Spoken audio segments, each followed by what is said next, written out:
السلام عليكم ورحمة الله وبركاته.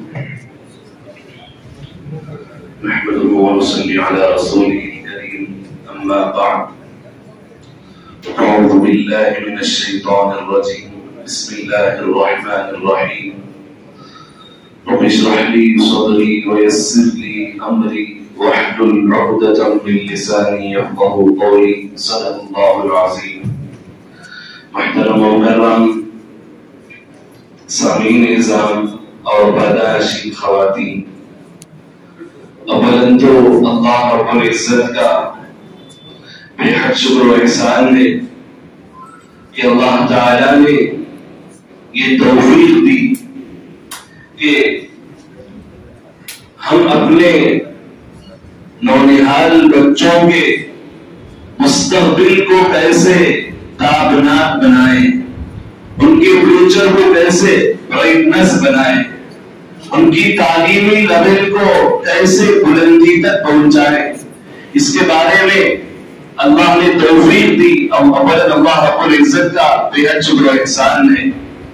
پھر دوسرے نمبر پر جتنے ہمارے کارکنان ہیں، آفیشلز ہیں، بہت ہی اعلیٰ درجے کے تعلیم یافتہ نوجوان ہیں جنہوں نے اپنی ذاتی مصروفیات کو بالائے طاق رکھ کر امت کی خدمت کے لیے بچوں کے اندر تعلیمی معیار کو بلند کرنے کے لیے ایک بہت بڑا بیڑا ان نوجوانوں نے اٹھایا ہے۔ اللہ تعالیٰ سبھی نوجوانوں کو جزائے خیر عطا فرمائے اور اس خدمت کا بہترین بدل اللہ تعالیٰ تمام نوجوانوں کو عطا فرمائے۔ اور تیسرا، آئے ہوئے طلباء کو جن کی ابھی تعلیمی سفر جاری ہے، ان کا بھی شکر گزار ہوں کہ طلباء اپنے والدین کے ساتھ ہماری اس دعوت پر لبیک کہتے ہوئے حاضر ہوئے، آپ تمام کا بھی شکر گزار ہوں۔ صبح سے ہماری اس مسجد میں بہت ہی انوکھا سما ہے، طلباء آ رہے تھے، امتحان دے رہے تھے اور اپنا پورا زندگی کا خاکہ نوجوانوں کو بتا رہے تھے۔ اور اس کے بعد نماز ظہر سے پہلے ہمارے توصیف بھائی نے طلباء سے مختصر ایکٹیویٹی بھی کرایا اور بھائی فراز نے پورا ایک تعلیم کا خاکہ حضرات کے سامنے پیش کیا۔ اللہ تعالیٰ سبھی کو جزائے خیر عطا فرمائے۔ آج میں علم سے متعلق دو تین باتیں عرض کر دوں۔ پہلی بات تو جیسے ہم نے ابھی بتایا تھا، قرآن کریم کی جو پہلی آیت ہے وہ ہے اقرا، پڑھو۔ لیکن اللہ نے قرآن میں یہ نہیں فرمایا کہ کیا پڑھنا چاہیے، لیکن مفسرین اکرام نے لکھا ہے پورا علم پڑھنا چاہیے، لیکن ایک شرط ہے، ایک کنڈیشن ہے۔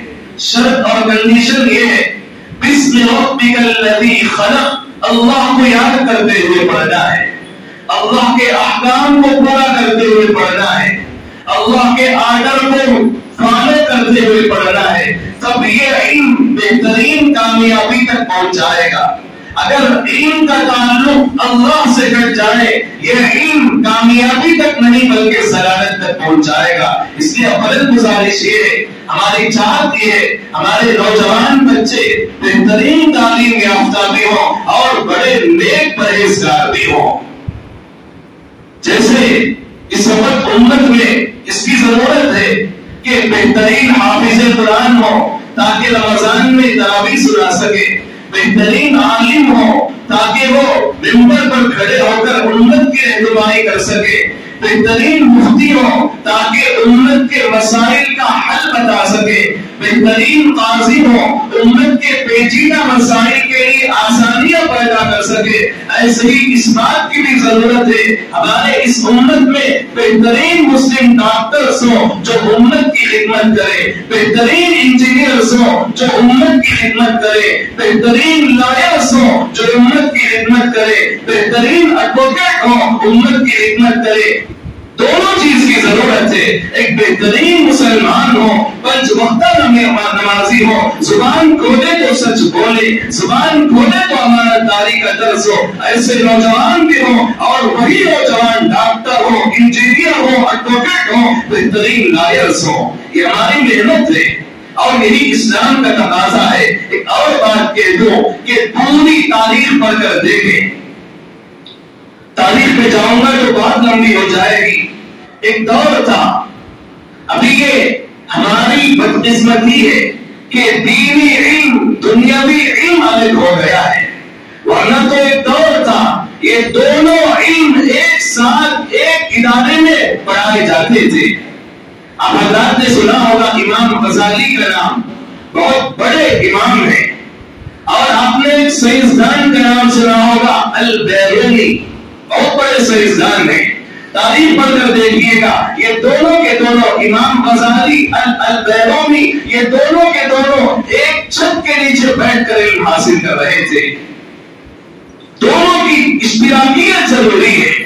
بہترین مسلمان بھی ہو اور بہترین تعلیم یافتہ بھی ہو, تب جا کر یہ قوم ترقی کرے گی. ورنہ صرف اسلام ہی اسلام ہو اور تعلیم سے کوئی تعلق نہ ہو, اور تعلیم ہی تعلیم ہو, اسلام سے کوئی تعلق نہ ہو, یہ قوم کبھی بھی منزل مقصود تک پہنچ نہیں سکتی ہے.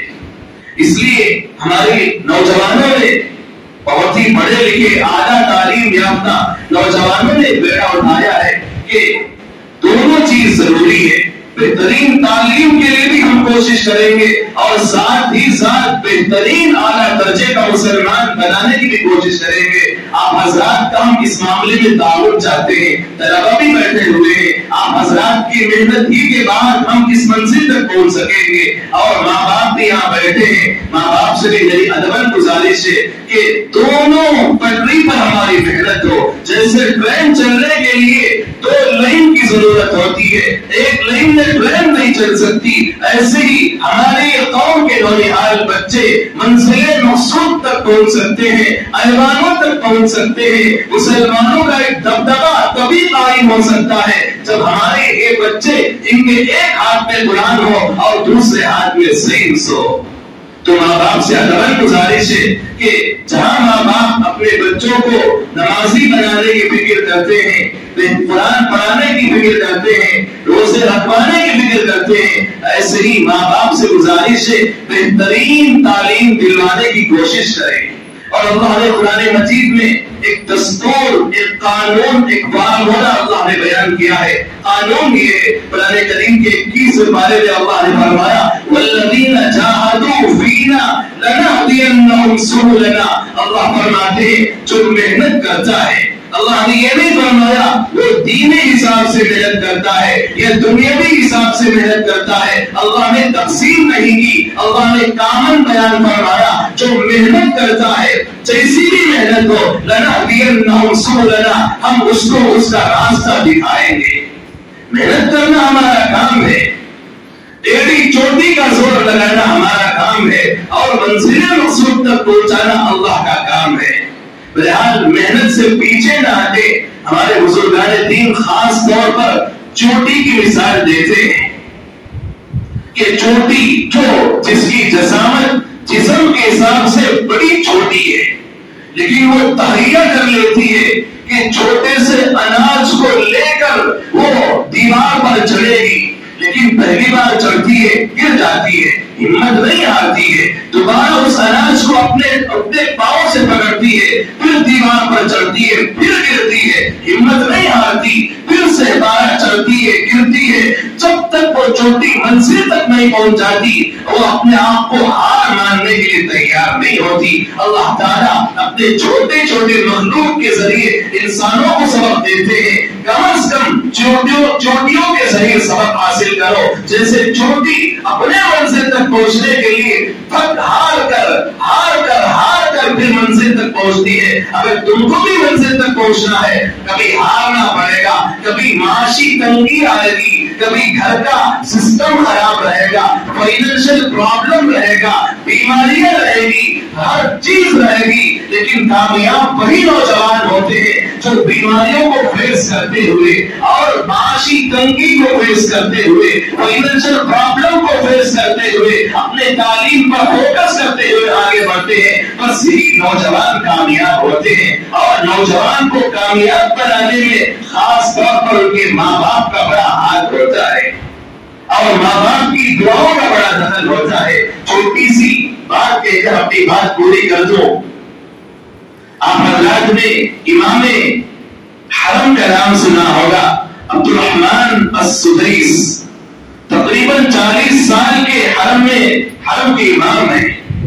40 سال سے منصب امامت پر ہیں.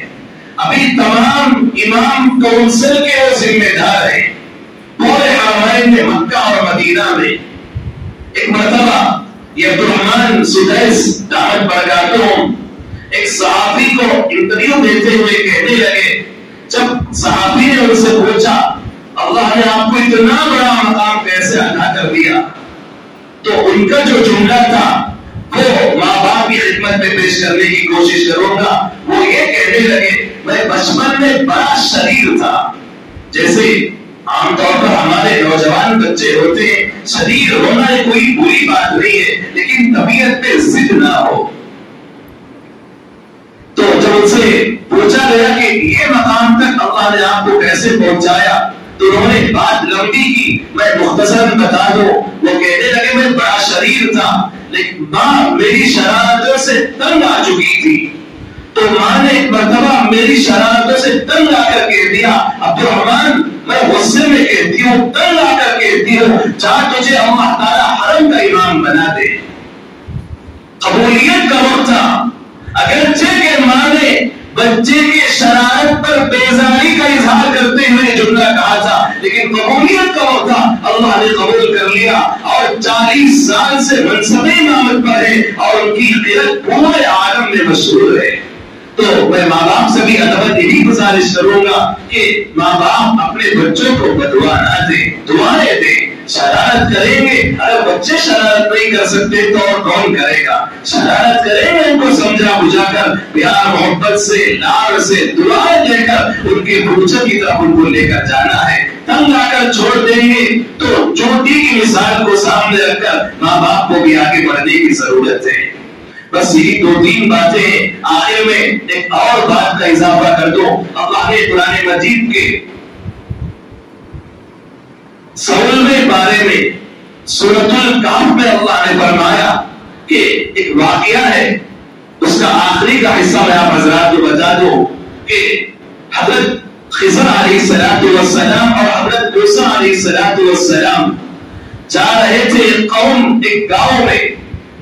تو جب گاؤں کے لوگوں سے حضرت خضر نے کہا تھا ہم مہمان ہیں، ہماری میزبانی کرو، ہم کو کچھ کھلاؤ پلاؤ. کیونکہ اس زمانے میں ہوٹل کا کوئی نظام نہیں تھا، گاؤں والے ہی مہمان کا استقبال کیا کرتے تھے. جب خضر علیہ السلام نے کہا کہ ہمارا استقبال کرو، مہمان نوازی کرو، تو گاؤں والوں نے انکار کر دیا کہ ہم آپ کا استقبال نہیں کریں گے، آپ کو نہیں کھلائیں گے. تو حضرت موسیٰ علیہ السلام بیزار ہو گئے اور اچانک اس گاؤں میں ایک دیوار تھی، بوسیدہ پرانی دیوار گرنے والی تھی. تو فوراً حضرت خضر علیہ السلام آگے بڑھتے ہیں، گرتی دیوار کو سہارا دے کر برابر کر دیتے ہیں. تو حضرت موسیٰ علیہ السلام تعجب کے طور پر پوچھتے ہیں خضر یہ تو بڑی عجیب بات ہوئی، گاؤں والوں نے تو ہماری میزبانی نہیں کی، آپ الٹا کی خدمت کر رہے ہیں. تو بڑا لمبا واقعہ ہے. آخر میں حضرت خضر علیہ السلام نے جو جواب دیا وہ جواب یہ ہے کہ اس زمین کے نیچے، جس زمین پر یہ دیوار گرنے والی تھی، اس زمین کے نیچے 2 یتیم بچوں کا خزانہ چھپا ہوا ہے اور ان 2 بچوں کے ماں باپ وکان ابوہما صالحا، ان کے ماں باپ بڑے نیک تھے. اللہ نے فیصلہ کیا ماں باپ کی دینداری کی وجہ سے بچے کو ایک روزی سے محروم نہیں کیا جائے گا. تو ماں باپ سے گزارش ہے آپ جتنے دیندار بنیں گے آپ کے بچوں کا مستقبل اتنا ہی بہترین ہوگا. یہ تو ماں باپ کو پیغام ہے. اور دوسری طرف اللہ نے قرآن مجید کے 90 پارے میں فرمایا اللہ نیک لوگوں کا سرپرست ہے. سرپرست کا مطلب یہ ہے کہ والدین سرپرست ہوتے ہیں. ماں باپ بچوں کی جو ضروریات ہوتی ہے ان کو پڑھانے کے لیے ایڈمیشن دینا, ماہانہ فیس دینا, بچوں کے کپڑوں کا نظام بنانا, بچوں کے کھانے کا نظام بنانا, جو ایک نظام بناتے ہیں ان کو سرپرست کہتے ہیں. اللہ نے قرآن مجید میں فرمایا